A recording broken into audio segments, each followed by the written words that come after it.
हादसे में जान गंवाने वाले बच्चों के परिजनों और घायलों की पूरी मदद का ऐलान किया। लेकिन मुख्यमंत्री के ऐलान के बावजूद झालावाड़ में लोगों का गुस्सा शांत नहीं हुआ।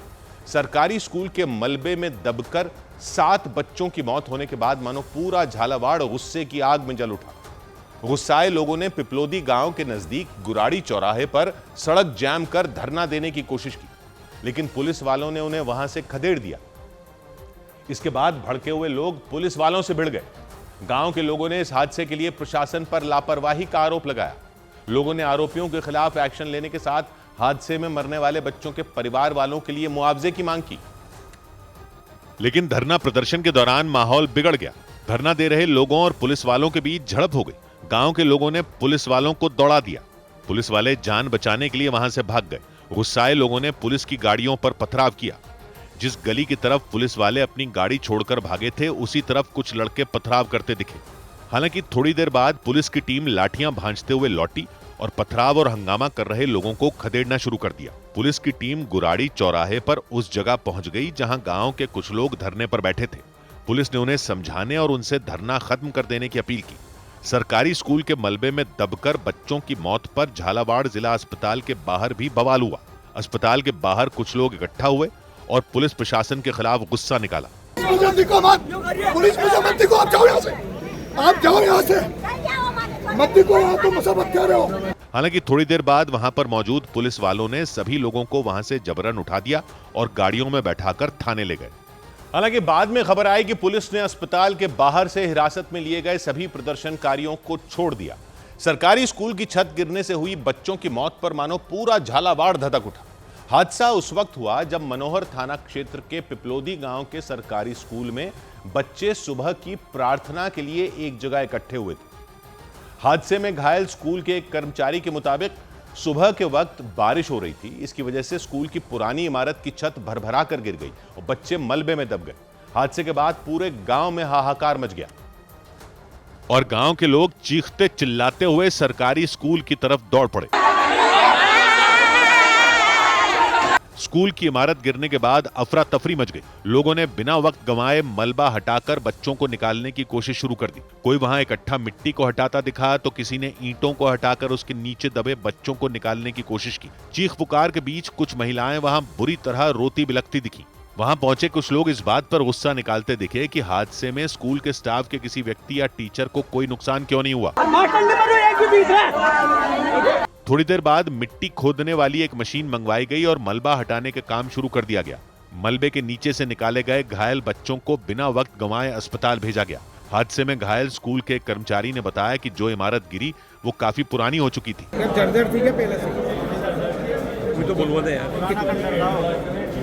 राजस्थान के शिक्षा मंत्री मदन दिलावर ने हादसे की वजहों की जांच के आदेश दे दिए। इसके साथ ही राज्य के सभी सरकारी स्कूलों के निरीक्षण के आदेश भी दे दिए गए। इधर दिल्ली के पास उत्तर प्रदेश के गाजियाबाद में 2 बदमाशों ने दिन दहाड़े गहनों की एक दुकान में लूटपाट कर सनसनी मचा दी। चौंकाने वाली बात यह रही कि बदमाशों ने लूटपाट के दौरान online food delivery app Swiggy और ऑनलाइन ऐप ब्लिंकिट की ड्रेस पहनी हुई थी।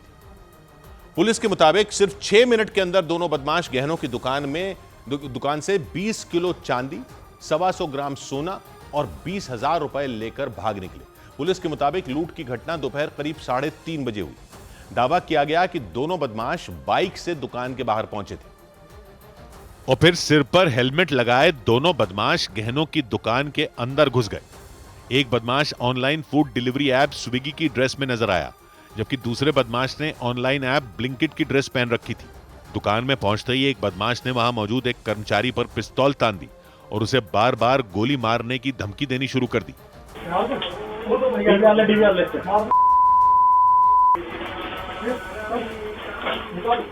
डर के मारे उस कर्मचारी ने बदमाशों के सामने गहने निकालने शुरू कर दिए। तभी दूसरा बदमाश शीशे के काउंटर को फांद कर दूसरी तरफ पहुंच गया। इसके बाद दोनों बदमाशों ने मिलकर तेजी से बैग में गहने भरने शुरू कर दिए।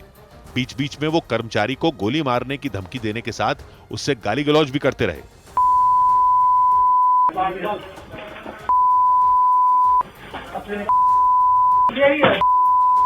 उसी दौरान एक बदमाश ने वहां रखी एक कुर्सी उठाकर दूसरी तरफ फेंक दी।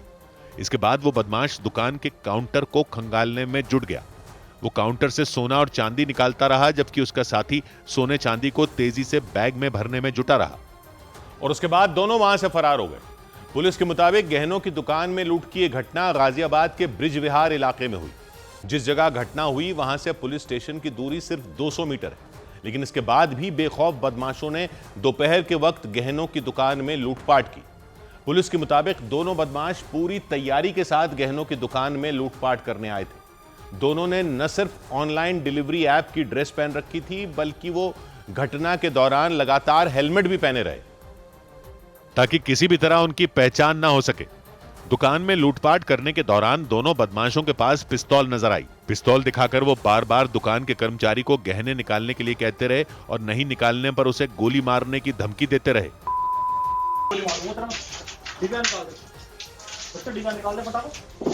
कुछ देर तक दोनों बदमाशों ने मिलकर सोना, चांदी और गहने बैग में भरे और फिर वहां से चलते बने। बदमाशों के दुकान से निकलने के बाद कर्मचारी ने उन्हें पकड़ने के लिए चिल्लाना शुरू कर दिया, लेकिन तब तक दोनों बदमाश वहां से फरार हो चुके थे।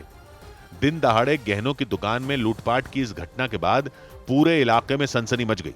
तुरंत पुलिस को इसकी जानकारी दी गई।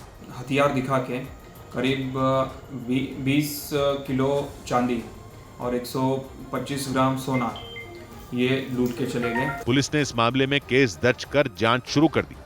बदमाशों को पकड़ने के लिए तुरंत पुलिस की 6 टीमें बना दी गईं। जांच में पता चला कि दोनों बदमाश दिल्ली की तरफ से गाजियाबाद आए थे। उधर लखनऊ में 56 लाख रुपए की ठगी करने के आरोपियों को गिरफ्तार कर लिया गया। लखनऊ में पुलिस ने डिजिटल अरेस्ट कर 56 लाख रुपए की ठगी करने के आरोप में 3 लोगों को गिरफ्तार कर लिया। पुलिस के मुताबिक उन आरोपियों ने एक महिला को 22 दिन तक डिजिटल अरेस्ट कर उनसे 56 लाख रुपए अपने खातों में ट्रांसफर कराए थे। पुलिस ने उन आरोपियों से 14 एटीएम कार्ड और 7 चेकबुक जब्त की। उत्तर प्रदेश के उन्नाव में महिलाओं के एक ऐसे गैंग को पकड़ने का दावा किया गया जो लोगों से अवैध वसूली करती थी। पुलिस के मुताबिक वो महिलाएं रेलवे स्टेशन के आसपास वाली सड़कों से गुजरने वाले लोगों से पैसे वसूलती थी। पुलिस ने इस गैंग की 5 महिलाओं को गिरफ्तार कर लिया। उत्तर प्रदेश के मुजफ्फरनगर में पुलिस ने मुठभेड़ के बाद 25-25 हजार के 2 इनामी बदमाशों को गिरफ्तार करने का दावा किया। पुलिस के मुताबिक बाइक सवार उन बदमाशों को रुकने का इशारा किया गया था, लेकिन वहां से भागने के लिए उन्होंने फायरिंग कर दी। दावा किया गया कि इसके बाद पुलिस ने भी जवाबी कार्रवाई करते हुए गोलियां चला दी। दिल्ली के पास उत्तर प्रदेश के ग्रेटर नोएडा में पुलिस ने इलेक्ट्रिक जनरेटरों के पुर्जे चुराने के 2 आरोपियों को मुठभेड़ के बाद पकड़ने का दावा किया। इकोटेक 3 थाने की पुलिस के मुताबिक धरपकड़ के दौरान आरोपियों ने फायरिंग की और पुलिस की जवाबी कार्रवाई में गोली लगने से घायल हो गए। इधर उत्तर प्रदेश के मेरठ में अपनी पहचान बदलकर पुजारी बने मोहम्मद कासिम नाम के आरोपी के पकड़े जाने के बाद कुछ हिंदूवादी संगठनों ने मंदिर का शुद्धिकरण किया। एक रोज पहले उस मंदिर के पुजारी को गांव के लोगों ने पकड़कर पुलिस के हवाले कर दिया था। गांव वालों के मुताबिक मोहम्मद कासिम अपनी पहचान छिपाकर मंदिर में पुजारी बनकर रह रहे थे। बाद में पुलिस ने जब आरोपी से पूछताछ की तब उन्होंने मान लिया कि वो मुस्लिम समुदाय से हैं और उनका नाम कृष्ण कुमार नहीं बल्कि मोहम्मद कासिम है। और इस बात की जानकारी मिलते ही कुछ हिंदूवादी संगठनों से जुड़े लोग उस मंदिर में पहुंच गए। मामला मेरठ के दौराला थाना क्षेत्र के दादरी गांव का रहा। वहां के शिव मंदिर के पुजारी की असलियत जानने के बाद लोगों ने पूरे मंदिर का शुद्धिकरण किया। उन्होंने मंदिर के कोने कोने में गंगा जल छिड़का और खास पूजा की। इस दौरान लोगों ने खूब जयकारे भी लगाए।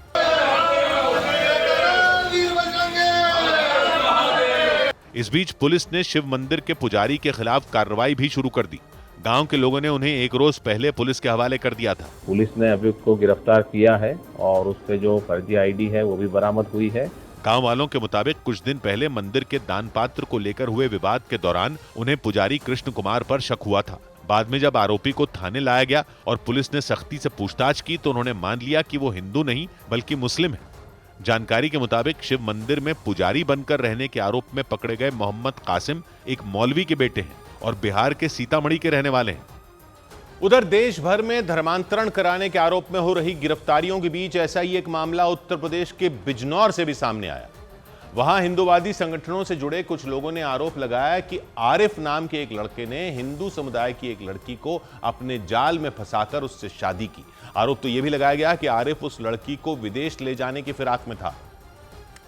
और जैसे ही इस बात का पता चला, बिजनौर के हिंदूवादी संगठनों से जुड़े कुछ लोगों ने बवाल कर दिया। वो पुलिस थाने के सामने जमा हो गए और उन्होंने आरोपी की गिरफ्तारी की मांग शुरू कर दी। उन्होंने आरोप लगाया कि आरिफ नाम के उस लड़के ने जानबूझकर हिंदू समुदाय की लड़की को अपने जाल में फंसाकर उससे शादी की। उन्होंने दावा किया कि आरिफ उस लड़की पर धर्म परिवर्तन का दबाव भी बना रहा था। ये लव जिहाद का मामला है, स्पष्ट है। लड़की को प्रेम जाल में फंसाया है, धर्मांतरण कराता है और क्या कराता है। इसके अंक जो बेच के दुबई क्यों ले जाता, सऊदी क्यों बेच रहा था। हंगामा कर रहे लोगों ने यह आरोप भी लगाया कि आरिफ ने उस लड़की के कई फर्जी दस्तावेज बनवाए थे। पुलिस के मुताबिक उसके पास से उस लड़की के फर्जी आधार कार्ड भी बरामद हुए। और आरिफ ने छद नाम से 2 फेक आधार कार्ड भी बनवाया था और वो उसका इस्तेमाल करता था। हिंदूवादी संगठनों से जुड़े लोगों ने यह आरोप भी लगाया कि आरिफ पहले भी कई हिंदू लड़कियों से निकाह कर उन्हें विदेश ले जा चुका है और इस बार भी उसी फिराक में था। दावा तो यह भी किया गया कि आरिफ के मोबाइल से 70 से ज्यादा लड़कियों की तस्वीरें भी मिली। इधर तेलंगाना की राजधानी हैदराबाद में सरकारी जमीन पर बने एक मंदिर को हटाए जाने पर भारी हंगामा हो गया। प्रशासन की इस कार्रवाई पर भड़की बीजेपी नेता माधवी लता अपने समर्थकों के साथ वहां धरने पर बैठ गई। उन्होंने 100 साल पुराने उस मंदिर को तोड़े जाने पर कड़ा विरोध जताया और इसके लिए तेलंगाना की कांग्रेस सरकार को जिम्मेदार ठहरा दिया। बीजेपी नेता माधवी लता ने इस मंदिर को तोड़े जाने पर कड़ा विरोध जताया और अपने कई समर्थकों के साथ उन्होंने वहां प्रदर्शन शुरू कर दिया। लेकिन बवाल तब बढ़ा जब पुलिस उन्हें हटाने के लिए पहुंच गई। इस पर उनके समर्थक भड़क गए। वो वहां से न जाने की जिद पर अड़ गए।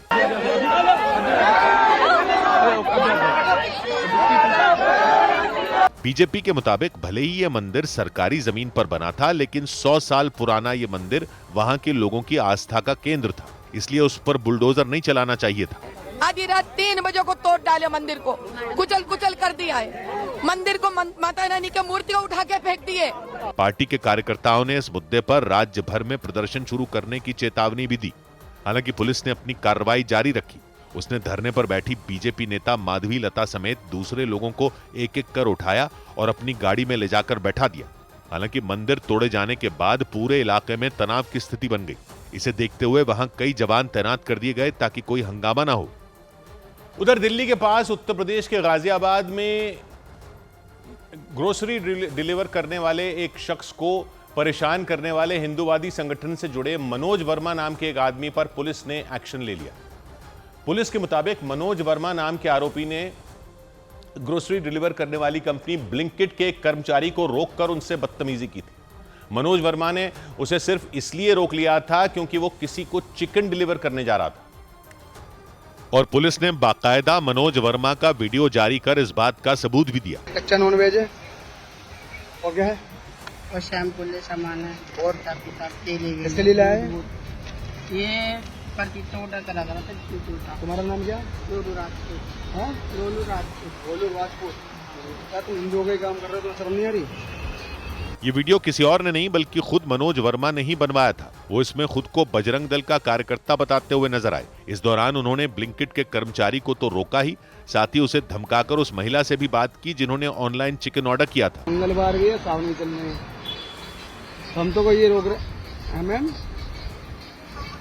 हम तो रोक रहे हैं कि नॉनवेज कम से कम बिके, आप हिंदुओं के नॉनवेज कर रहे हो। हालांकि आरोपी मनोज वर्मा के पूछने पर ऑर्डर करने वाली महिला ने खुद को ईसाई बताया था, जिसके बाद उन्होंने ब्लिंकिट के कर्मचारी को जाने दिया था। लेकिन पुलिस ने दावा किया कि मनोज वर्मा ने इसके बाद गाजियाबाद के विजयनगर इलाके में मौजूद ब्लिंकिट के दफ्तर में पहुंचकर भी हंगामा कर दिया। कंपनी के मैनेजर ने इसकी शिकायत पुलिस से की थी और इसी के बाद पुलिस ने वायरल वीडियो और ब्लिंकिट के मैनेजर की शिकायत के आधार पर मनोज वर्मा को गिरफ्तार कर लिया। तहरीर का संज्ञान लेते हुए तत्काल ही सुसंगत धाराओं में अभियोग पंजीकृत कराया गया है। मनोज वर्मा को हिरासत में ले लिया गया है। पुलिस ने दावा किया कि आरोपी मनोज वर्मा ने न सिर्फ डिलीवरी करने वाले कर्मचारी से बदतमीजी की, बल्कि ब्लिंकिट के दफ्तर में पहुंचकर वहां मौजूद मैनेजर को भी धमकाया। इसकी शिकायत मिलने के बाद पुलिस ने एक्शन लिया और आरोपी की पहचान कर उसे हिरासत में ले लिया। 100 बात की एक बात यह कि ये लोग होते कौन हैं लोगों को मीट खाने से रोकने वाले? कैसे रोक सकते? गाजियाबाद में पुलिस ने एक्शन तो ले लिया उस आदमी पर जिसने चिकन डिलीवरी करने वाले को घेरने की कोशिश की। और जिनके पास डिलीवरी हो रही थी उनको भी घेरने की कोशिश। क्या मतलब है? चिकन खाना गैर कानूनी है क्या? तो गैर कानूनी कर दो। लेकिन आप कौन होते हो? कहने लगे कि सावन है तो बैन कर दो ना।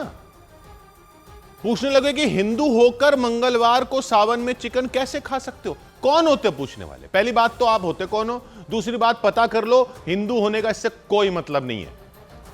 देश में ज्यादातर हिंदू मीट खाते हैं, आंकड़े हैं ये, एनएफएचएस का सर्वे है, सरकार की एजेंसी है, ठीक है, आंकड़े ये हैं। देश के ज्यादातर हिंदू मीट खाते हैं। आपको मंजूर हो ना हो, आप ना खाते हो, दूसरे ना खाते हो, आपको ना पसंद हो, किसी को रोक कैसे सकते हो? और कहां लिखा है हिंदू नहीं खा सकते? या इस दिन खाने से वो हिंदू नहीं होते? और नहीं होते तो ना हो, उनकी मर्जी। आप सर्टिफिकेट थोड़ी दे सकते हो किसी को हिंदू होने का।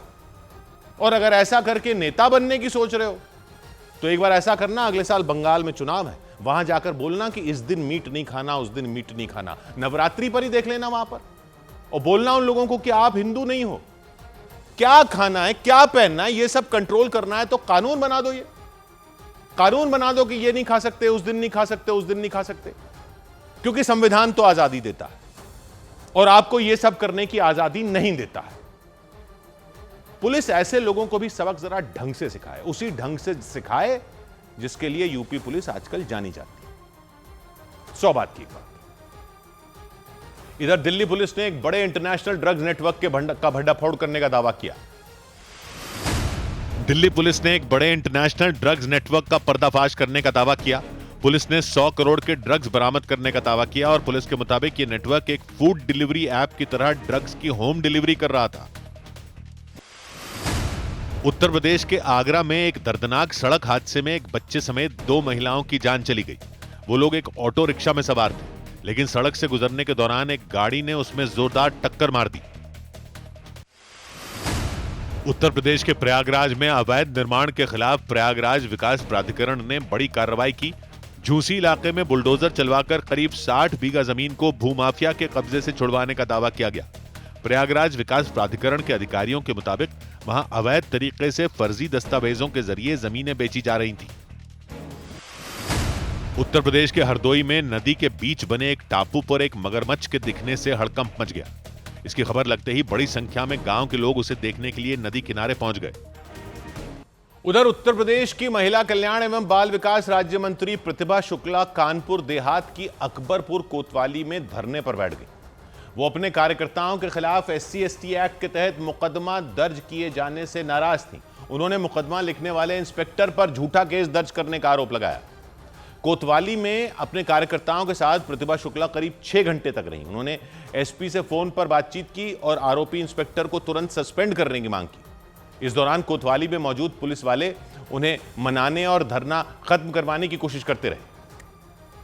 लेकिन कोतवाली में जमीन पर बैठी उत्तर प्रदेश की महिला कल्याण एवं बाल विकास राज्य मंत्री प्रतिभा शुक्ला अपनी मांगों पर अड़ी रहीं। उन्होंने मांग की कि जब तक इंस्पेक्टर को हटाया नहीं जाएगा तब तक उनका धरना खत्म नहीं होगा। हमें नहीं चाहिए ऐसा इंस्पेक्टर जो बिना जाने पहचाने मुकदमा लिख देता हो, दबाव प्रेशर की राजनीति होती हो। प्रतिभा शुक्ला ने इंस्पेक्टर पर झूठा मुकदमा लिखने के अलावा कई आरोप लगाए। झूठा मुकदमा लिखता है, बदतमीजी से बात करता है और समय टेम्पर लूज रहता है। 23 जुलाई को कानपुर देहात की बदलापुर पुलिस लाइंस के पास सड़क निर्माण को लेकर विवाद हुआ था। सभासद शमशाद खान और मंत्री प्रतिभा शुक्ला के समर्थक हाजी अबरार के बीच झगड़ा हो गया था।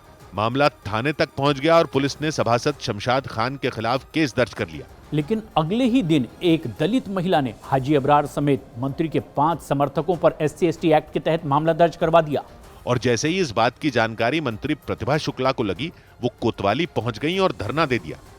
इधर छांगुर बाबा के अवैध धर्मांतरण गिरोह की जांच कर रही पुलिस टीम ने उत्तर प्रदेश के बहराइच में मदरसों से भी छांगुर बाबा के कनेक्शन का दावा किया।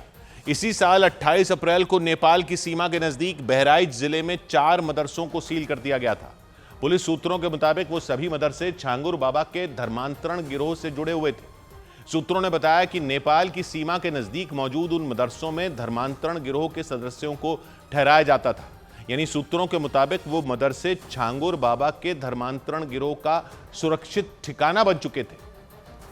क्योंकि सूत्र बताते हैं कि छांगुर बाबा को यह पता था कि मदरसों की आड़ में धर्मांतरण का गिरोह चलाने पर किसी को शक नहीं होगा, लेकिन इसी साल 28 अप्रैल को उत्तर प्रदेश सरकार के आदेश पर उन मदरसों को सील कर दिया गया था।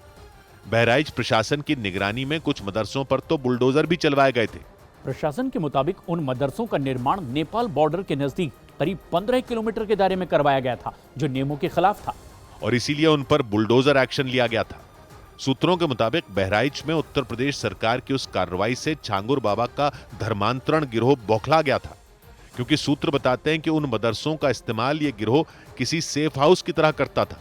सूत्र बताते हैं कि उन मदरसों में देश भर से आने वाले धर्मांतरण गैंग के सदस्यों के साथ विदेशों से आने वाले मुस्लिम धर्मगुरुओं को भी ठहराया जाता था। और पुलिस सूत्रों ने बताया कि बहराइच में मदरसों पर कार्रवाई के बाद छांगुर बाबा को मजबूरी में बलरामपुर के मधुपुर गांव में बनी अपनी आलीशान कोठी को सेफ हाउस बनाना पड़ा था। उधर उत्तर प्रदेश के आगरा से चौंका देने वाला एक मामला सामने आया। वहां आरोप लगा कि शादी के महज 15 दिन बाद कविता नाम की एक महिला अपने पति के घर से गहने और पैसे लेकर अपने प्रेमी बताए जा रहे व्यक्ति के साथ फरार हो गई। हालांकि पुलिस ने 24 घंटे के अंदर कविता और उनके प्रेमी समेत 4 लोगों को गिरफ्तार कर लिया। पुलिस के मुताबिक पूछताछ में कविता ने बताया कि उन्होंने अपने साथियों के साथ मिलकर सिर्फ गहने और पैसे चुराने के लिए शादी का नाटक रचा था। मतलब कविता और उनके साथियों ने पहले से ही शादी और शादी के बाद गहने लेकर भागने का प्लान बनाया था। और आरोप लगा कि उसी प्लान के तहत कविता ससुराल से गहने और पैसे लेकर प्रेमी के साथ भाग निकली थी। पुलिस के मुताबिक 4 जुलाई को बिहार की रहने वाली कविता की शादी आगरा के शमशाबाद इलाके में रहने वाले सचिन से हुई थी, लेकिन सचिन और उनके परिवार वालों के होश तब उड़ गए जब शादी के 15 दिन बाद ही कविता घर से भाग निकली थी। कविता के साथ घर से रुपए और गहने भी गायब थे। तुरंत पुलिस को इसकी जानकारी दी गई। जांच में पता चला कि शादी से पहले कविता एक लड़के के संपर्क में थी और उसी के साथ उन्होंने भागने का प्लान बनाया था। पुलिस ने कविता और उनके प्रेमी बताए जा रहे शख्स समेत 4 लोगों को गिरफ्तार कर लिया। पुलिस ने दावा किया कि कविता एक गिरोह की सदस्य है जिसके लोगों के घरों से पैसे और गहने चुराने के लिए शादी का नाटक रचते हैं। इसमें ये अलग अलग रिश्ते, कभी उसका बाप बनता था, कभी माँ बनती थी, कभी चाचा ताऊ, इस प्रकार से बनकर जो है लोगों को ये बरगलाते थे। पुलिस ने कविता के पास से गहने और पैसे बरामद करने का दावा किया। साथ ही पुलिस झूठी शादी कराने और शादी के बाद घर में लूटपाट करने वाले गिरोह के दूसरे सदस्यों की तलाश में जुट गई। इधर कथावाचक अनिरुद्धाचार्य के महिलाओं पर दिए गए विवादास्पद बयान को लेकर लोगों का गुस्सा भड़क गया। उत्तर प्रदेश के मथुरा में वकीलों ने अनिरुद्धाचार्य के खिलाफ मोर्चा खोल दिया। उन्होंने एसएसपी से मुलाकात कर कथावाचक पर केस दर्ज करने और उनके खिलाफ कड़ी कार्रवाई करने की मांग की। अनिरुद्धाचार्य ने कुछ दिन पहले एक कार्यक्रम के दौरान लड़कियों की शादी की उम्र पर सवाल उठाए थे। उन्होंने इस बात की वकालत की थी कि लड़कियों की शादी 14 साल की उम्र के आसपास कर देनी चाहिए, और उनके इसी बयान पर बवाल हो गया। मथुरा में वकीलों ने एकजुट होकर अनिरुद्धाचार्य के खिलाफ नारेबाजी की।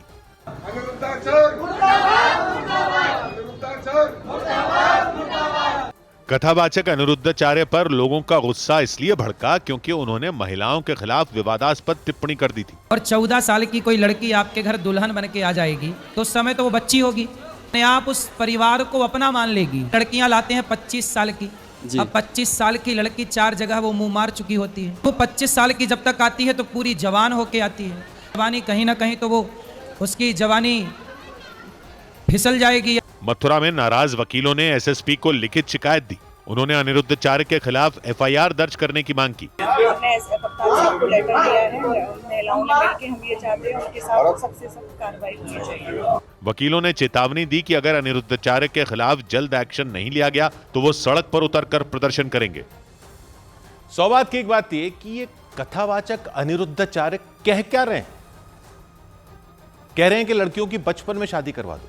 एक तो ये गैर कानूनी है महाराज, तो आप ये बोल नहीं सकते, लेकिन कानून तो अलग बात रही।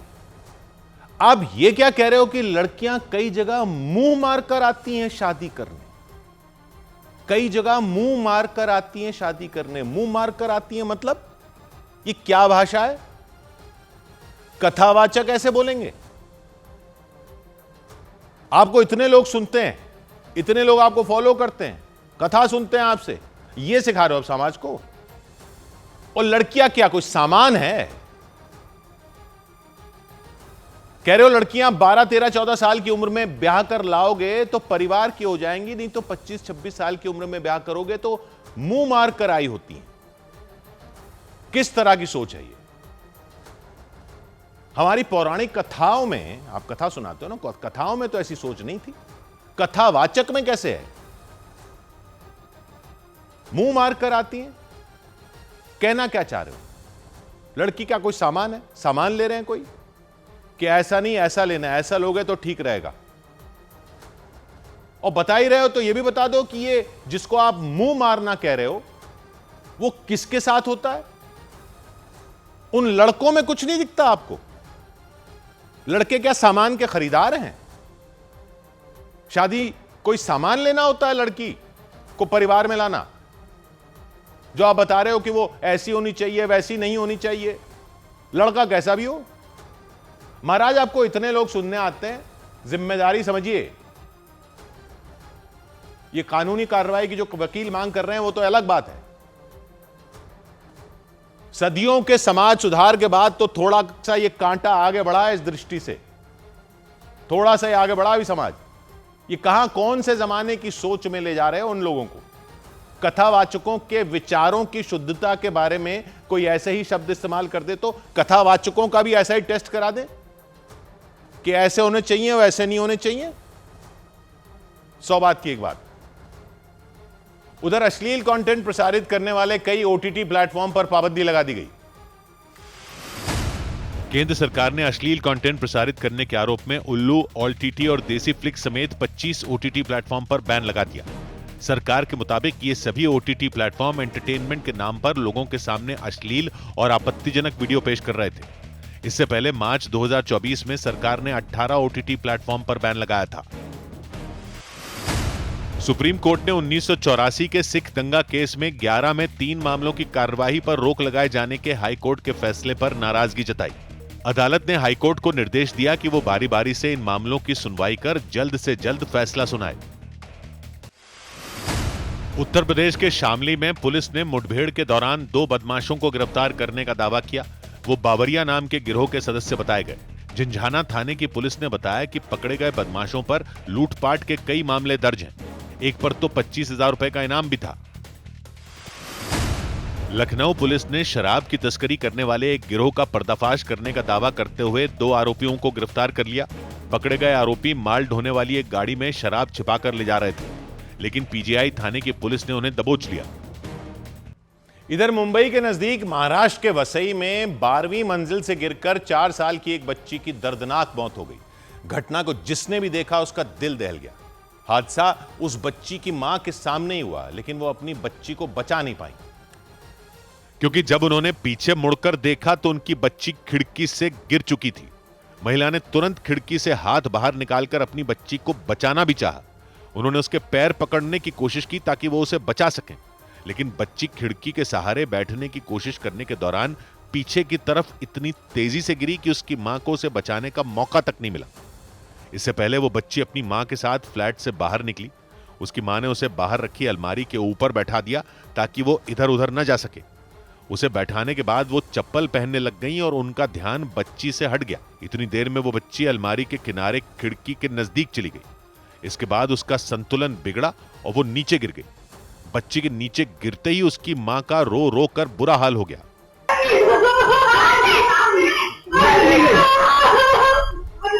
उनकी आवाज सुनकर उनके पड़ोसी घरों से बाहर निकल आए।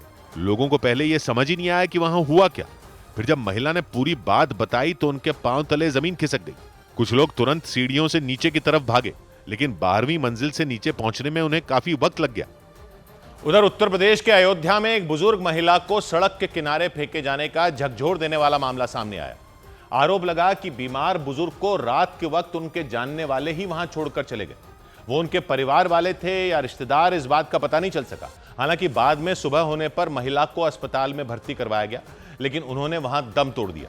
घटना की जानकारी मिलने पर पुलिस ने बुजुर्ग के जानने वालों की तलाश शुरू कर दी, क्योंकि वो उन्हें रात के समय रास्ते के किनारे एक मकान के बाहर छोड़कर चले गए। एक महिला और एक आदमी बुजुर्ग को कपड़े में लपेटकर पहुंचे। महिला ने सिर की तरफ से पकड़ रखा था और आदमी ने पैर की ओर से। थोड़ी देर तक इधर उधर देखने के बाद दोनों ने बीमार बुजुर्ग को नीचे रख दिया। वो आदमी चला गया, लेकिन महिला ने चादर से बुजुर्ग को पूरी तरह ढक दिया। इसी बीच एक और महिला आई और उन्होंने बुजुर्ग के चेहरे से चादर हटा दी। इसके बाद वो भी जल्दबाजी में वहां से चली गईं। सुबह होने पर जब लोगों की नजर बुजुर्ग पर पड़ी तो उन्होंने पुलिस को बुला लिया। तत्काल पुलिस द्वारा उनको दर्शन नगर ट्रॉमा सेंटर में भर्ती कराया गया, लेकिन इलाज के दौरान बुजुर्ग महिला की मौत हो गई। हैरान कर देने वाला ये मामला अयोध्या के कोतवाली थाना क्षेत्र में मौजूद किशुनदासपुर नाम के इलाके का रहा। जिन लोगों ने बुजुर्ग को वहां छोड़ा, पुलिस ने उनकी तलाश तेज कर दी। उन व्यक्तियों की पहचान करने का प्रयास किया जा रहा है, साथ ही मृतका की भी पहचान करने के प्रयास किए जा रहे हैं। पुलिस ने आरोपियों के खिलाफ सख्त से सख्त कार्रवाई का भरोसा दिया। इधर मध्य प्रदेश की राजधानी भोपाल में पुलिस ने एक हाई प्रोफाइल ड्रग्स रैकेट का भंडाफोड़ करने का दावा किया। पुलिस के मुताबिक ड्रग्स के इस गिरोह को यासीन नाम का एक आरोपी चला रहा था, जिसे गिरफ्तार भी कर लिया गया। आरोप लगाया गया कि यासीन और उसके साथी भोपाल में लोगों को ड्रग्स सप्लाई किया करते थे। उन पर यह आरोप भी लगे कि उन्होंने ड्रग्स देकर कई लड़कियों को अपना शिकार भी बनाया था। और इसी वजह से पुलिस ने कार्रवाई करते हुए भोपाल में ड्रग्स के इस बड़े गिरोह का भंडाफोड़ करने का दावा कर दिया। पुलिस के मुताबिक इस गिरोह को चलाने वाला यासीन नाम का आरोपी बड़े बड़े होटलों में लोगों को ड्रग्स सप्लाई किया करता था।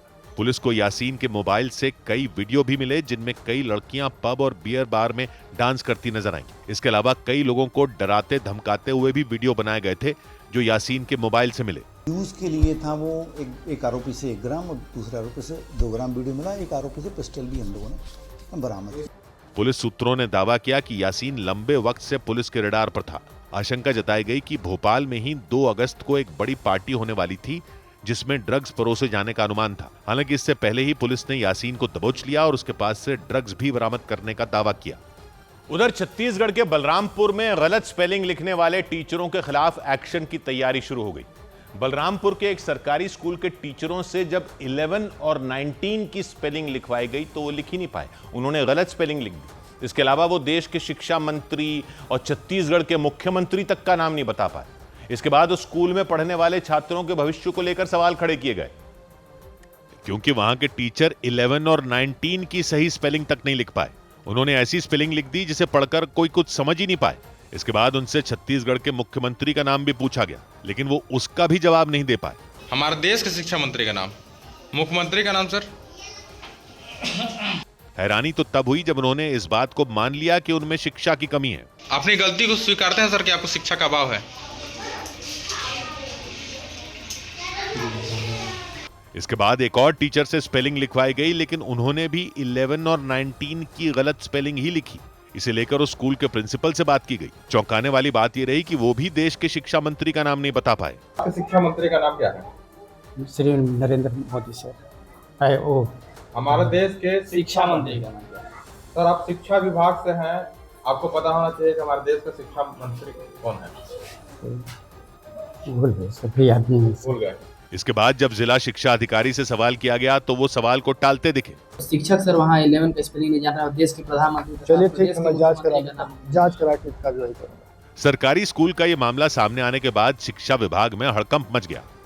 इधर यूपी के गाजियाबाद में एक गोदाम में भीषण आग लग गई। दिल्ली के नजदीक उत्तर प्रदेश के गाजियाबाद में गत्ते के एक गोदाम में आग लगने से हड़कंप मच गया। वहां दमकल विभाग की कई गाड़ियों ने पहुंचकर आग पर काबू पाया। पंजाब के फिरोजपुर में पुलिस ने एक ड्रग्स रैकेट का पर्दाफाश किया। पुलिस ने एक ड्रग्स तस्कर को गिरफ्तार किया और उसके पास से 15 किलो हेरोइन बरामद कर ली। पुलिस के मुताबिक पकड़ा गया आरोपी एक बड़े ड्रग्स रैकेट से जुड़ा था। हाइड्रोजन से चलने वाले देश के पहले रेल इंजन का ट्रायल सफल रहा। यह ट्रायल तमिलनाडु की राजधानी चेन्नई में किया गया। बताया गया कि हाइड्रोजन वाले रेल इंजनों के इस्तेमाल से प्रदूषण कम करने में मदद मिलेगी। मध्य प्रदेश के रीवा में एक कैदी के पुलिस की गाड़ी के अंदर सोशल मीडिया के लिए वीडियो बनाने का चौंका देने वाला मामला सामने आया। उस कैदी के हाथों में हथकड़ी नजर आई। बताया गया कि वहां चोरहटा थाने की पुलिस उसे कोर्ट ले जा रही थी। इसी दौरान चलती गाड़ी में उसने वीडियो बनाया। इस मामले में जांच के आदेश दे दिए गए। उधर देश भर में आवारा कुत्तों के हमलों की खबरों के बीच ऐसा ही एक डरा देने वाला मामला पंजाब के लुधियाना से भी सामने आया। वहां मॉडल टाउन इलाके में कुछ आवारा कुत्तों ने सड़क से गुजर रही एक महिला के स्कूटर पर अचानक धावा बोल दिया।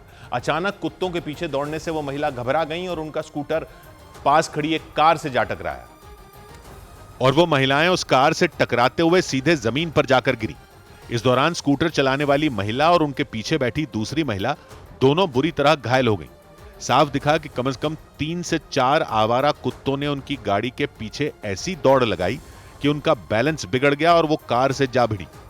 यह हादसा होते ही आसपास के लोग फौरन उन दोनों महिलाओं की मदद के लिए वहां पहुंच गए।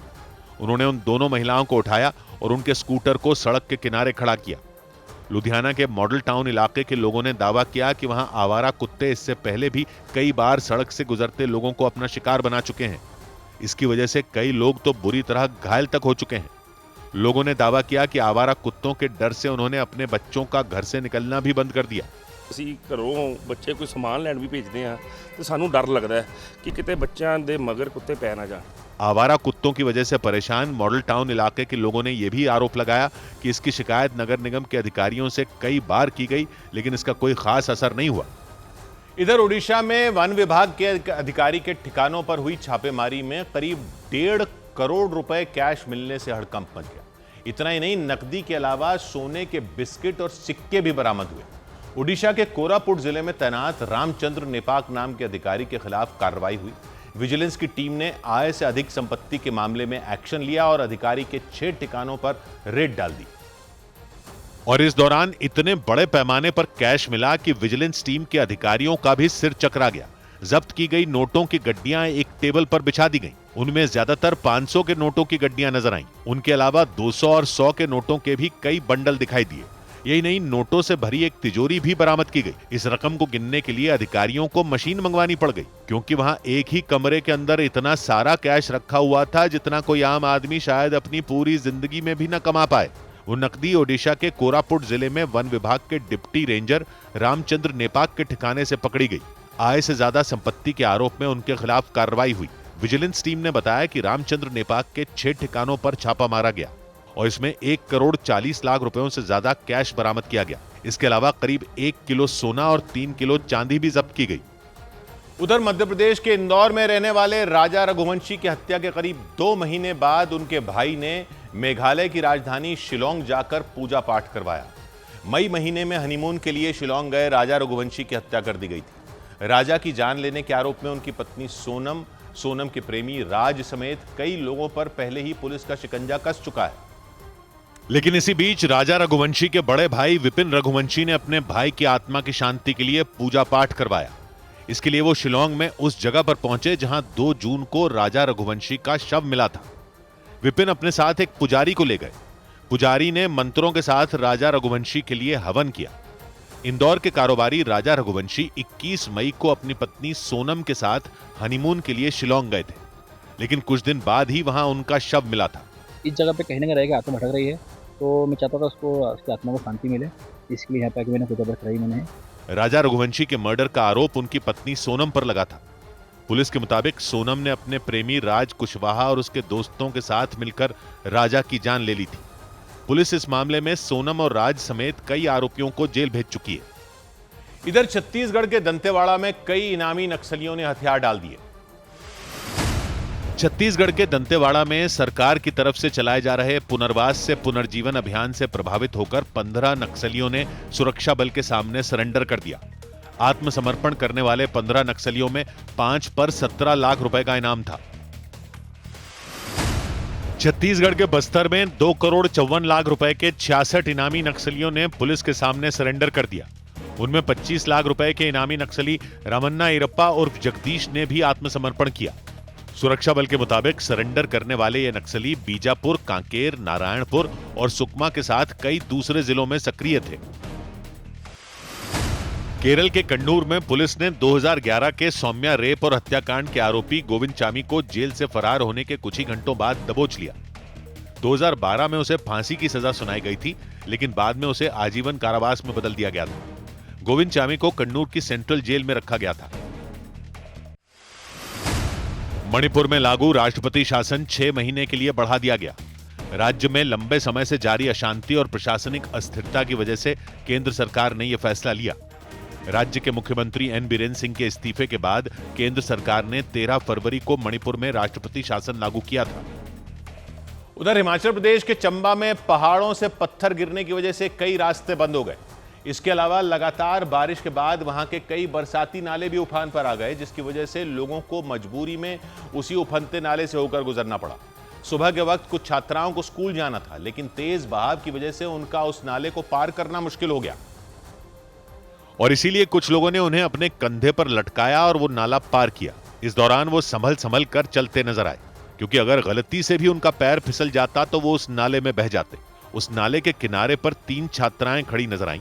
2 लोग उनकी तरफ आए और उनमें 2 छात्राओं को अपने कंधे पर लटका लिया। इसके बाद आराम से वो नाला पार किया। इसके बाद उनमें एक आदमी दोबारा उस नाले के किनारे पर गया और वहां खड़ी तीसरी छात्रा को भी इसी तरह नाला पार करवाया। इसके बाद एक गाड़ी के जरिए उन्हें स्कूल ले जाया गया। जिस जगह से खड़े होकर वो उस नाले को पार कर रहे थे वहां ढलान थी, वहां पानी भी ज्यादा था, लेकिन स्कूल जाने के लिए उन लोगों ने अपने साथ साथ उन छात्राओं की जान भी जोखिम में डाल दी। इसके अलावा चंबा के एक इलाके से पहाड़ों से पत्थर गिरने की घटना भी सामने आई। वहां काफी देर तक पहाड़ से पत्थर और मलबा गिरता रहा। ये देखकर वहां मौजूद लोग बुरी तरह डर गए। वहीं पत्थर और मलबा इकट्ठा होने की वजह से वो रास्ता भी बंद कर दिया गया। ऐसे में लोगों को काफी परेशानी हुई। इधर मध्य प्रदेश के शिवपुरी में एक बरसाती नाले को पार करते वक्त एक महिला के बहने से हड़कंप मच गया। वहां एक ही परिवार के करीब 15 लोग मंदिर जाने के लिए उस नाले को पार कर रहे थे। इस दौरान अपने परिवार की 2 बच्चियों को डूबता देख वो महिला उन्हें बचाने गई, लेकिन वो खुद भी तेज बहाव की चपेट में आ गई और उसके बाद कुछ लोग एक रस्सी की मदद से तेज लहरों के बीच उस महिला का शव ढूंढते नजर आए। इस दौरान उस बरसाती नाले का बहाव काफी तेज रहा। उसकी खौफनाक लहरों को देखकर ऐसा लगा मानो उनके बीच जो भी आएगा वो काल का ग्रास बन जाएगा। यही वजह रही कि वो महिला भी उन लहरों की चपेट में आ गई। दिल दहला देने वाला यह हादसा शिवपुरी जिले के काली पहाड़ी नाम के गांव के पास हुआ। जानकारी के मुताबिक यह हादसा उस वक्त हुआ जब वो महिला अपने परिवार वालों के साथ उस बरसाती नाले को पार कर रही थी। तभी उन्होंने अपने परिवार की 2 लड़कियों को बहते देखा। एक लड़की गोहानी और दूसरी गोहानी, एक ने पकड़ी दूसरी को बेगोहानी, डट गई, दूसरी गोहान लगी जिन्हें पकड़ी तो उन्हें पकड़ के दौड़ी। जानकारी के मुताबिक उन लड़कियों के पिता ने उनकी जान बचा ली, लेकिन वो महिला बहकर काफी दूर चली गई। पुलिस को इसकी खबर मिलते ही कुछ लोगों की मदद से उनकी तलाश शुरू की गई और कुछ घंटों की मशक्कत के बाद महिला का शव बरामद करके पोस्टमार्टम के लिए भेज दिया गया। उधर बिहार के भागलपुर में गंगा नदी का जलस्तर बढ़ जाने से कई रिहायशी इलाकों में नदी का पानी पहुंच गया। इस वजह से वो इलाके पानी में डूब गए और वहां रहने वाले लोगों की मुसीबत बढ़ गई। भारी बारिश के बाद गंगा नदी का जलस्तर अचानक बढ़ गया और उसकी वजह से कई निचले इलाके बाढ़ की चपेट में आ गए। वहां रहने वाले लोगों की परेशानी बढ़ गई। सबसे बुरा हाल भागलपुर के नाथनगर प्रखंड का रहा। वहां के कई घरों में गंगा नदी का पानी घुस गया। इसके बाद वहां रहने वाले कई लोग अपना घर छोड़कर जाने के लिए मजबूर हो गए तो कुछ लोग अपने मकान की छत पर चले गए। चारों तरफ इतना पानी भर गया कि लोगों को एक जगह से दूसरी जगह जाने के लिए जुगाड़ से बनी नावों का सहारा लेना पड़ा। बाढ़ से स्थिति अब बिगड़ती जा रही है। बिगड़ते हालात ने जहां लोगों को सड़क पर ला दिया है तो वहीं कुछ लोगों को घर में कैद कर दिया है। बाढ़ में घिरे उन इलाकों का संपर्क पूरी तरह टूट गया। इसी बीच मौसम विभाग के अनुमान ने वहां के लोगों को और डरा दिया। मौसम विभाग ने आशंका जताई कि भागलपुर में अगले 48 घंटे में मूसलाधार बारिश हो सकती है। भागलपुर के अलावा जमुई, रोहतास, बेगूसराय, समस्तीपुर और गया में भी भारी बारिश का अनुमान जताया गया। इधर नाबालिग के रेप के मामले में आईपीएल टीम आरसीबी के गेंदबाज यश दयाल की मुश्किलें बढ़ गईं। आरसीबी के गेंदबाज यश दयाल पर जयपुर में एक नाबालिग का रेप करने के आरोप में पॉक्सो एक्ट के तहत मामला दर्ज कर लिया गया। पुलिस के मुताबिक पीड़ित लड़की ने आरोप लगाया कि यश दयाल ने क्रिकेट में करियर बनाने का झांसा देकर 2 साल तक उसका रेप किया। इससे पहले गाजियाबाद की एक लड़की ने भी यश दयाल पर यौन शोषण का आरोप लगाया था। यूरोप के देश जॉर्जिया में चल रहे महिलाओं के शतरंज के विश्व कप का फाइनल मुकाबला 2 भारतीय शतरंज खिलाड़ियों के बीच होगा। दूसरे सेमीफाइनल मुकाबले में भारतीय शतरंज खिलाड़ी कुनेरू हम्पी ने चीन की खिलाड़ी को मात देकर फाइनल में अपनी जगह पक्की कर ली। फाइनल में उनका मुकाबला भारत की ही शतरंज खिलाड़ी दिव्या देशमुख से होगा। हरियाणा के जींद में प्राइवेट अस्पताल चलाने वाले विकास नाम के व्यक्ति की कार सवार बदमाशों ने चाकू मारकर हत्या कर दी। पुलिस के मुताबिक विकास की हत्या तब हुई जब वो रात में अपने 2 दोस्तों के साथ घर लौट रहे थे। उसी दौरान रास्ते में कार सवार बदमाशों ने उन पर हमला कर दिया। हत्या के बाद पुलिस ने बदमाशों को पकड़ने के लिए पूरे शहर में नाकेबंदी कर दी। बिहार के समस्तीपुर में एक लड़के की गोली मारकर हत्या कर दी गई। आरोप लगा कि कुछ हथियारबंद बदमाश उसे गोली मारकर वहां से फरार हो गए। जानकारी के मुताबिक वो लड़का हत्या के एक मामले में आरोपी था और कुछ ही वक्त पहले जेल से बाहर आया था। इधर उत्तर प्रदेश के मुरादाबाद में नफरत फैलाने वाले वीडियो बनाने के आरोप में एक यूट्यूबर को गिरफ्तार कर लिया गया। पुलिस के मुताबिक उसे शिकायत मिली कि मोहम्मद आमिर नाम के यूट्यूबर ने अपने चैनल पर नफरत फैलाने वाले कई वीडियो डाले और इसीलिए पुलिस ने यूट्यूबर मोहम्मद आमिर को गिरफ्तार कर लिया। पुलिस के मुताबिक उसके यूट्यूब चैनल पर कई ऐसे वीडियो मिले जिनमें भद्दी भद्दी गालियां थी। मोहम्मद आमिर की तरफ से बनाए गए एक वीडियो में वो साधु के भेष में नजर आया। उसमें वो एक परिवार को झूठी झूठी भविष्यवाणियां सुनाता दिखा। उस वीडियो में मोहम्मद आमिर ने साधु के भेष में गंदी गंदी गालियां भी दी। इसे लेकर लोगों ने आपत्ति जताई। लोगों ने उसके खिलाफ शिकायत दर्ज करवाई। इसके बाद पुलिस ने मोहम्मद आमिर के यूट्यूब चैनल की जांच की और आरोपों की पुष्टि होने पर उसे गिरफ्तार कर जेल भेज दिया। पुलिस ने उससे जुड़े लोगों पर भी कार्रवाई करने का भरोसा दिया। जितने लोग इससे जुड़े हुए हैं, जितने लोग इसके वीडियोस को फैला रहे हैं, उन सब लोगों के खिलाफ कार्रवाई की जाएगी। पुलिस ने चेतावनी दी कि इस तरह के वीडियो बनाने वाले लोगों को बख्शा नहीं जाएगा। उधर उत्तर प्रदेश के शामली में आईजीएल की पाइपलाइन में करंट उतरने से एक बच्ची की जान खतरे में पड़ गई। बच्ची अपने घर के बाहर खेल रही थी। इसी दौरान वो पाइपलाइन के पास पहुंच गई। उसने वहां दीवार पर लगी पाइपलाइन को छू लिया और उसे छूते ही वो उससे चिपक गई। क्योंकि आईजीएल की पाइपलाइन में करंट आ गया और वो बच्ची उसकी चपेट में आ गई। वो वहां काफी देर तक पाइपलाइन से चिपकी रही। इसी बीच एक महिला दौड़ती हुई उसके पास पहुंच गई। वो महिला उस बच्ची की मां बताई गई और वो वहां पहुंचकर उसे अपनी तरफ खींचती नजर आई, लेकिन उन्हें भी करंट लग गया। उन्होंने उसे दोबारा खींचने की कोशिश की और इस बार भी वो उसे आईजीएल की पाइपलाइन से दूर नहीं कर पाई। तभी एक व्यक्ति भागकर उनके पास पहुंचे और उन्होंने उस बच्ची की फ्रॉक पकड़कर उसे खींचने की कोशिश की, लेकिन वो कामयाब नहीं हो पाए। फिर तो उन्होंने उस बच्ची को पकड़ा और खींचकर उसे वहां से हटाते दिखाई दिए। शामली के आदर्श मंडी इलाके में हुई इस घटना के बाद बच्ची को अस्पताल में भर्ती कराया गया। किसी और बच्चे को कोई करंट लगे इससे पहले ये है कि भाई इसको चाहे वो पाइपलाइन में करंट हो या मकान में, तो इसको सही करवा दिया। इस घटना के बाद बच्ची के परिवार और इलाके के लोगों ने आईजीएल की पाइपलाइन की देखरेख करने वाले कर्मचारियों पर लापरवाही का आरोप लगा दिया। उन्होंने दोषियों पर कार्रवाई करने की मांग की। इधर मुंबई के नजदीक महाराष्ट्र के पालघर में भाषा से जुड़े झगड़े को लेकर राज ठाकरे की पार्टी एमएनएस के कार्यकर्ताओं ने अब गुजराती भाषा में लिखे कई बोर्ड हटा दिए। मुंबई अहमदाबाद हाईवे पर एमएनएस के कार्यकर्ताओं ने प्रदर्शन किया और हाईवे के किनारे गुजराती भाषा में लगे कई साइन बोर्ड को काले रंग के कपड़ों से ढक दिया। और सिर्फ साइन बोर्ड ही नहीं बल्कि कई ढाबों पर लगे बोर्ड भी एमएनएस के कार्यकर्ताओं ने तोड़ दिए। उनमें एक कार्यकर्ता तो एक ढाबे की छत पर चढ़ गया। वो वहां पर गुजराती भाषा में लगाए गए बोर्ड को तोड़ता दिखाई दिया। इसके लिए उसने एक डंडा लिया और उसकी मदद से गुजराती भाषा के एक एक अक्षर को उस बोर्ड से हटाता नजर आया। उसके अलावा वहां कई और कार्यकर्ता उस ढाबे के आगे मौजूद रहे और उन्होंने ढाबे पर गुजराती भाषा में लगे बोर्ड का विरोध जताया।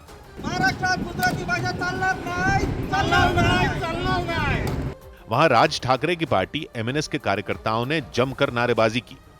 पालघर के वसई में मुंबई अहमदाबाद हाईवे पर कई ढाबों पर गुजराती भाषा में लगे बोर्ड उन्होंने हटा दिए। इसके साथ ही हाईवे के किनारे लगे गुजराती भाषा में लिखे साइन बोर्ड भी उन्होंने काले रंग के कपड़ों से ढक दिए। एमएनएस के कार्यकर्ताओं ने उन ढाबों के मालिकों को चेतावनी दी कि अगर गुजराती भाषा में लिखे बोर्ड नहीं हटाए गए तो आने वाले दिनों में भी ये तोड़फोड़ जारी रहेगी। सौभाग्य की एक बात यह कि वैसे तो देश में कहीं भी कोई भी देश की भाषा बाहर की भाषा नहीं बताई जा सकती, लेकिन भाषा वाली लड़ाइयों में भी मुंबई में गुजराती को कैसे कोई बाहर की भाषा बता सकता है? गुजराती को बाहर की भाषा बता रहे हैं। हिंदी भाषियों से मराठी बुलवाने वाले राज ठाकरे की पार्टी के लोगों से कोई सहमत हो या ना हो, लेकिन उसमें उनका तर्क तो यही है ना कि हिंदी भाषी लोग जो हैं वो मुंबई के मूल निवासी नहीं हैं और वो बाहर से आए हैं, इसलिए उनको वहां की भाषा सीखनी चाहिए। एक तो मूल निवासी होने पर ही कई तरह की बहस होती है, लेकिन उसके अलावा भी कई लोग इस तर्क को कुतर्क भी कहते हैं। पर वो बहस एक मिनट के लिए आप साइड पर भी रख दो, लेकिन लॉजिक तो यही है ना कि इन लोगों का कि हिंदी बाहर वाले लोगों की भाषा है, लेकिन गुजराती बोलने वालों को ये कैसे बाहर वाला बता सकते हैं? गुजराती के बोर्ड हटा रहे हैं, कह रहे गुजराती नहीं चलेगी। राज ठाकरे की पार्टी के लोग गुजराती भाषा के साइन बोर्ड तोड़ रहे हैं। इसलिए थोड़ा सा रिवाइंड करने की जरूरत है और सबको जानने की जरूरत है कि गुजराती भाषा को मुंबई के बाहर की भाषा कैसे नहीं कह सकते। क्यों नहीं कह सकते? उसकी वजह है। वैसे तो आजकल सब अपना ही अपना इतिहास मानते हैं, दूसरे की सुनने का जमाना रहा नहीं है, लेकिन फिर भी जो बातें मोटे तौर पर हर तरफ के इतिहास में दर्ज हैं, इधर वालों के भी उधर वालों के, वो देख लो आप और फिर बताओ। एक तो अगर आपको नहीं पता तो पहले यह जान लीजिए कि आज जो महाराष्ट्र है यह बना है 1960 में। इससे पहले क्या था? बॉम्बे था। शहर ही नहीं, पूरा राज्य बॉम्बे था, पूरे राज्य का नाम बॉम्बे था और उसकी राजधानी थी बॉम्बे सिटी। तो शहर भी बॉम्बे था, पूरा राज्य भी बॉम्बे था। बॉम्बे ही राज्य का नाम था, उसी में यह शहर था बॉम्बे के ही नाम से, और वो शहर है आज मुंबई। और गुजरात कोई राज्य नहीं था, गुजरात कोई राज्य नहीं था। जो अभी गुजरात है वो भी बॉम्बे में था। इसलिए वैसे तो जब महाराष्ट्र बना तो उसमें और भी कुछ पुराने राज्यों के हिस्से जोड़े गए, लेकिन वो किसी और दिन बात करेंगे। मोटे तौर पर यह समझ लीजिए कि बॉम्बे राज्य को तोड़कर महाराष्ट्र और गुजरात बने। 1960 से पहले दोनों एक ही राज्य में थे। एक गुजराती मोरारजी देसाई इस राज्य के चीफ मिनिस्टर थे, 1952 में जीते थे वो। और सरदार पटेल कहां रहते थे? मुंबई में रहते थे। मुंबई में बड़े बड़े उद्योग और कारोबार चलाने वालों में बहुत सारे लोग गुजराती भाषी थे। यह बॉम्बे राज्य जो है अंग्रेजों के जमाने से था। अंग्रेजों को मुंबई शहर दहेज में मिला था। पता है आपको? दहेज में, मजाक की बात नहीं है।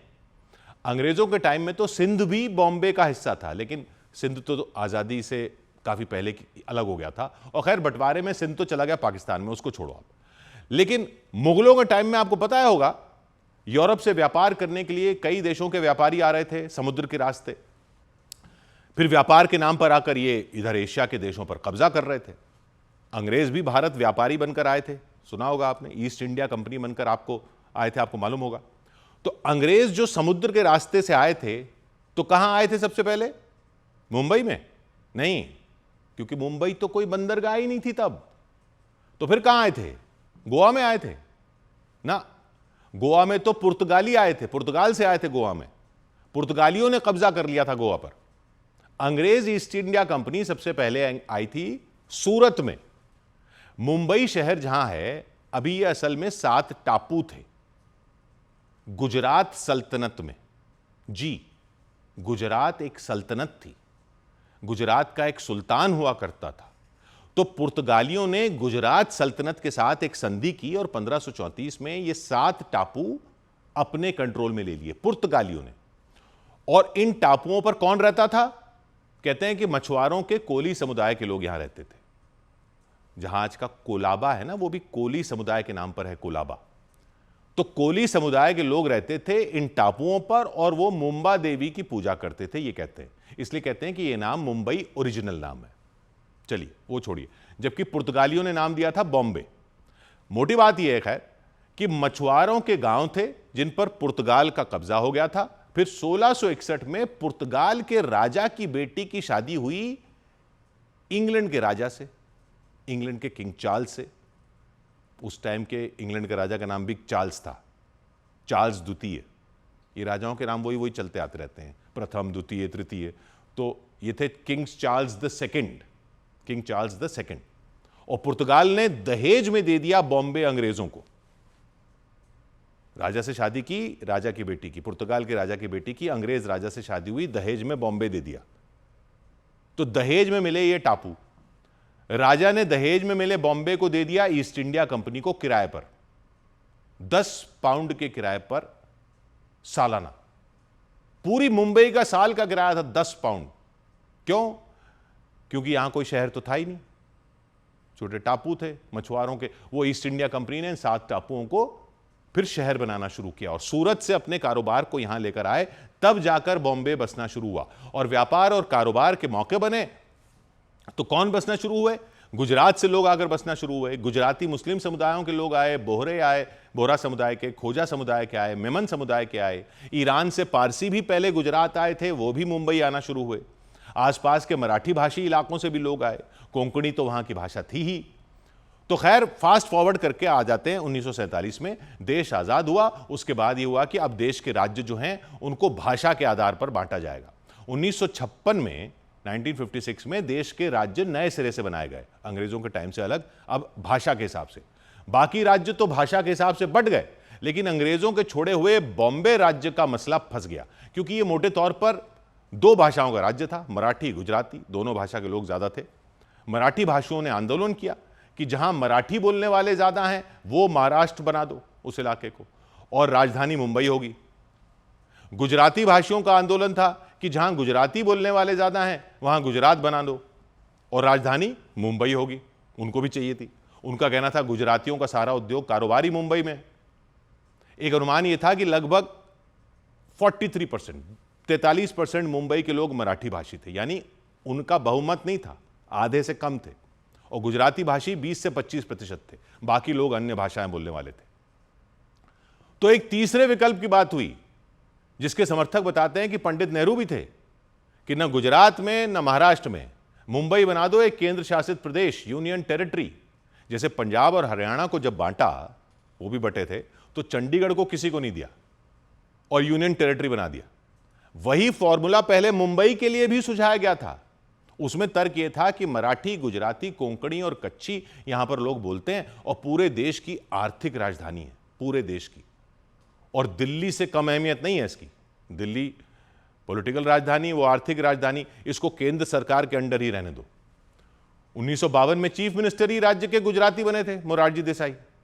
तो 1956 में यह मसला हल नहीं हो पाया। बाकी राज्य तो बढ़ गए, ये बॉम्बे राज्य नहीं बटा, महाराष्ट्र और गुजरात नहीं बन पाए, और बॉम्बे राज्य बना रहा। लेकिन फिर बड़ा आंदोलन चला और 1960 में महाराष्ट्र बना और उसको राजधानी के रूप में मुंबई शहर दे दिया गया, और गुजरात को नई राजधानी बनाने के लिए 25 करोड़ रुपए दिए गए उसके बदले में महाराष्ट्र के खजाने से, कि राजधानी इधर दे रहे हैं तो मुंबई इधर दे रहे हैं तो 25 करोड़ उधर दिए। पहले अहमदाबाद राजधानी थी, फिर गांधीनगर को नया शहर बनाया वहां पर गुजरात में। तो मुंबई तो महाराष्ट्र को दे दी, गुजरात को नहीं मिली। लेकिन यह बात थोड़ी हुई थी कि गुजराती वहां की भाषा ही नहीं है। हां, मराठी भाषी लोगों से कम थे गुजराती भाषी, मराठी भाषी गुजराती भाषी से ज्यादा थे। इस आधार पर महाराष्ट्र को गया शहर। लेकिन यह थोड़ी बात हुई थी कि गुजराती भाषियों को निकालकर गुजरात चले जाना था। देश का बंटवारा थोड़ी था ये कोई। 20-25% गुजराती थे ना वहां पे, और गुजराती भाषा भी वहां के इतिहास में रही थी ना। हिंदुस्तान पाकिस्तान थोड़ी बन गया था कि तुम बाहर निकल जाओ यहां से, या तुम्हारी भाषा की कोई जगह नहीं है यहां पर। राज्य की भाषा मराठी हो गई, वो बात ठीक है, और आधिकारिक काम मराठी में होने लगा, वो भी समझ में आता है। लेकिन गुजराती को मुंबई में बाहर वालों की भाषा किस आधार पर बोल सकते हैं? वैसे तो देश की कोई भी भाषा देश के किसी भी हिस्से में बाहर की भाषा नहीं होती, नहीं हो सकती, लेकिन वो बहस अलग भी करके रख दो।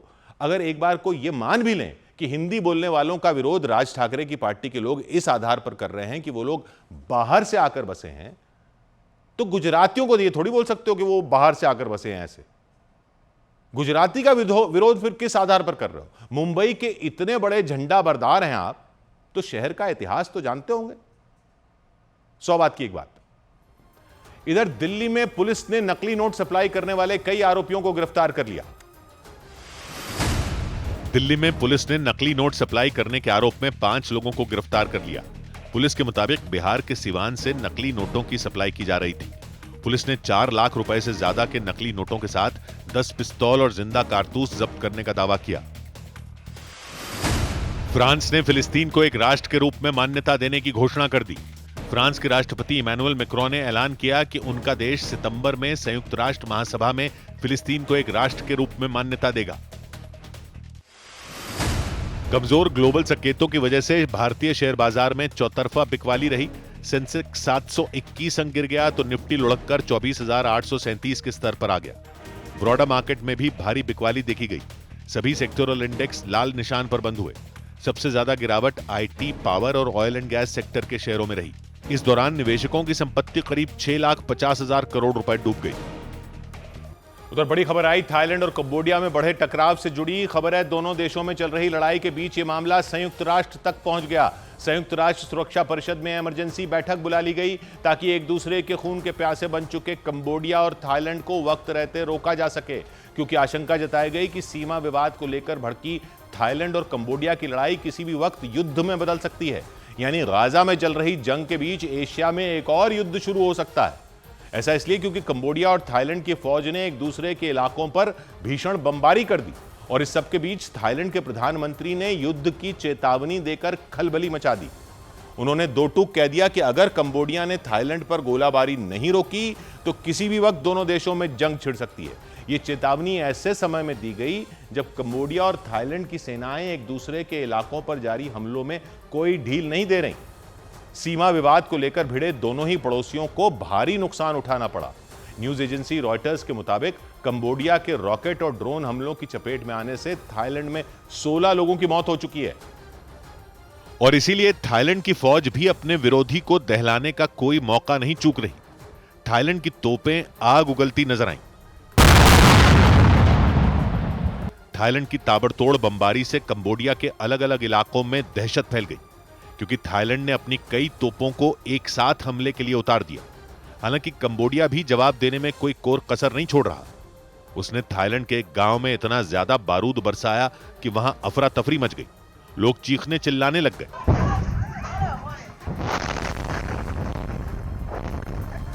यानी न तो थाईलैंड पीछे हटता दिखा और न ही कंबोडिया। बॉर्डर के झगड़े को लेकर दोनों देश इस कदर भिड़ गए कि उनके बीच युद्ध का खतरा बढ़ गया। थाईलैंड के प्रधानमंत्री ने भी इसकी चेतावनी दे दी। उनके मुताबिक कंबोडिया ने हमले नहीं रोके तो जंग के हालात बन सकते हैं। इतना ही नहीं, उन्होंने कंबोडिया से लगने वाले थाईलैंड के नामयून, सीस्के और सुरीन समेत कई इलाकों में मार्शल लॉ लगा दिया। इसका मतलब यह हुआ कि वहां का शासन पूरी तरह सेना को सौंप दिया गया।